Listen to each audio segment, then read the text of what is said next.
ఇదేంటి చెప్పండి? 200 రూపాయల నోటు. ఈ డబ్బుని మనము ఎవరికైనా అనేస్తా, డబ్బుదే ఉందిలేరా అనేసి.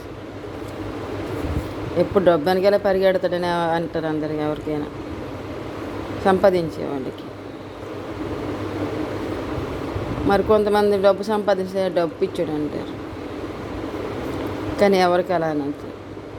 మీకు విషయం చెప్పినా, డబ్బు లేకపోతే మీ నేడు కూడా మీకు వదిలేస్తుంది. డబ్బు లేకపోతే మీరు డబ్బు లేకుండా మా దగ్గర లేదని చెప్పి నలుగురి దగ్గర చూడండి, మీతో ఎంతమంది మాట్లాడతారు?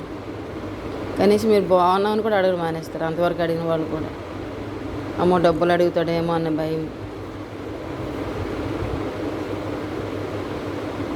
నార్మల్గా ఒక కూలీ కష్టపడినా కూడా అందరూ అంటారు, నేను చాలాసార్లు విన్నాను, ఏమిటి డబ్బు ఇచ్చాడు, ఒకరోజు కూడా ఇంట్లో కూర్చోడు, ఎప్పుడు తెగ పని అని పరిగెడతాడు. అదే డబ్బు తను తెచ్చి సాయంత్రం సరికి భార్యకి ఇవ్వకపోతే, ఎంత ప్రేమ ఉన్న భార్య అయినా సరే డబ్బు తెచ్చావు కదని తిడుతుంది. నిజాన్ని చెప్పాలంటే ఈ డబ్బుదే ఉందిరా అని అంటారు. ఈ డబ్బు ఉంటేనే కదా మనం మంచి భోజనం చేయగలుగుతాం, మన ఇంట్లో పుట్టే ఆడపిల్లకి మంచి పెళ్లి చేయగలుగుతాం, ఇవ్వగలుగుతాం. అంతేందుకు, మీ దగ్గర డబ్బు లేదని చూడండి, చెప్పండి, మీ ఇంట్లో ఆడపిల్ల ఉంది, ఎంతమంది చేసుకుని ముందుకు వస్తారు? ఎవరో అమ్మాయిని ఇష్టపడి నేనే చేసుకుంటాను, నేను చూసుకుంటానని కొంతమంది ఉంటారు, లేరని నేను అన్నా.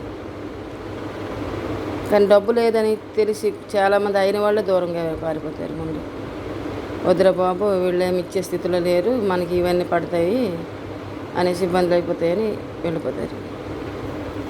అందుకే డబ్బు అనేది అంత ఈజీ కాదు.